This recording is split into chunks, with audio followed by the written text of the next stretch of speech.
So someone sent me an email this week after seeing my video on how to remove negative feedback on eBay, asking me, okay, how do we remove negative feedback on Amazon? So in under 1 or 2 minutes max, I'm going to explain to you how you do that in a couple of simple steps, and then we'll go on to give you some real life experience that I've had with sellers on the whole theme of feedback.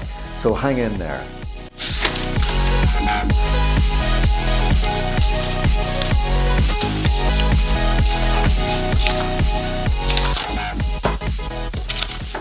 Hope you liked the little intro there. Working on that. So what feedback will Amazon remove? Well, firstly, if it includes obscene language, gone.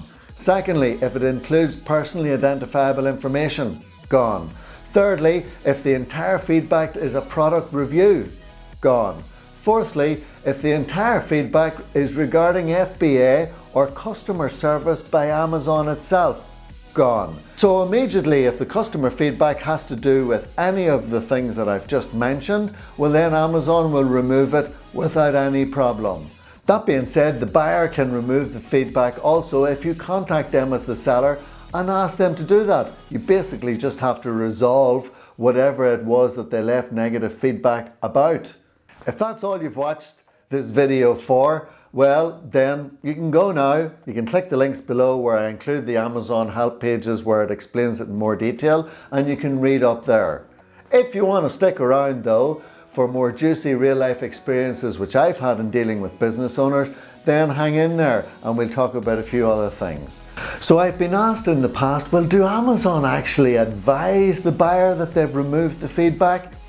Some people say they do, yeah, and they send an email along the lines of saying this feedback was not in compliance with Amazon's feedback rules, and therefore it gets removed. But others will also say that they then will send an email to the buyer offering them the opportunity to revise their feedback or to write it again. There are many people that will say that then Amazon will resend an email to the buyer to ask them to resubmit the feedback. The truth of the matter, in my experience in dealing with businesses, is that many don't bother resubmitting the feedback. The very odd time people have resubmitted virtually the same feedback. But if they do, and you're not happy with it, and Amazon have removed it before, they'll remove it again. You just have to ask them to do so. Also in my experience, if a buyer does go on to leave negative reviews about you, the seller, it's usually after they have tried to resolve the issue with you too, and perhaps they felt that they weren't satisfied with the outcome of that result. So really, we as sellers have to just resolve the issue for these buyers. That's just the way it goes. It's part of doing business on Amazon. Remember, as Felix Denis said in his book, there's no victory over customers. And there isn't. And we just have to accept that and get on with it. It's part of the e-commerce game. So join in and don't worry. Just thank your lucky stars that you got it removed and move on. You have to remember that eventually you will receive some negative feedback on Amazon. If you're selling a lot of stuff, just remember that as long as it's not over 5%, well then it's fine. Even Amazon say this. Learn from it and let it go.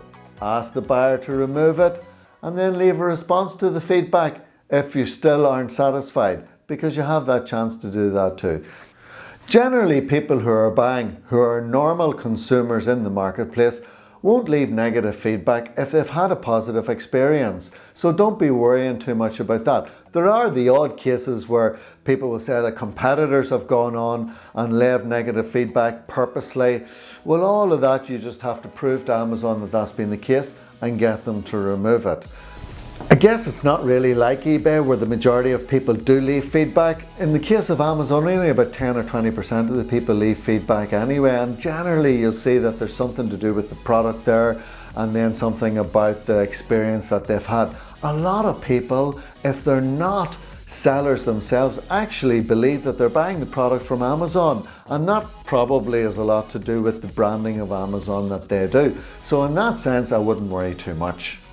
If you want to read up more on this, you can go into the Amazon help pages, and under the theme of incorrect feedback, under my customer feedback, you can get a glimpse of it more. I'm going to leave the link below anyway. I'm also going to leave a link for some free resources that I use in my Amazon journey, which you can pick up as a thank you for having stuck around for this video. And I hope this helps. Now, if it does help and you have liked it, give it the thumbs up. Make sure you're subscribed so that I can continue to produce some good content for you as a seller. Thanks for tuning in to this episode. This has been Patrick from Selling Online Today, and I'll see you again. Bye-bye.